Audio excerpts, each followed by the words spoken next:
Hey, what's going on? So just wanted to do this video. I got a brand new charger. Got this from Amazon. So I like this charger because of this right here. It has 4 ports.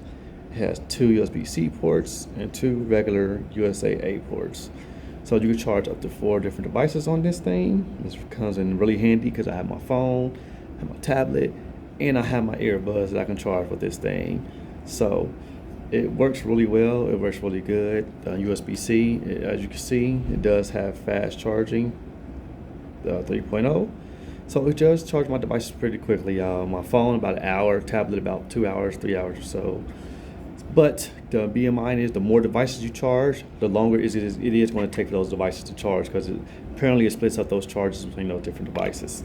So just keep that in mind if you do decide to pick this up. So if you're charging 4 devices at one time, just keep in mind the more devices you have connected to it, the slower the charge is going to be. But if you have, for example, my phone will charge pretty fast with just my phone connected only to the USB-C. So if you have a USB-C cable like my phone does. So this comes in handy because I do have multiple devices I want to charge, and I don't want to unplug one and plug up another one. So that's it for this quick video. So if you want to pick this up, the link will be below. So it's pretty handy. I really like it. It works well so far. So that's for this video, and I will see you guys in the next one.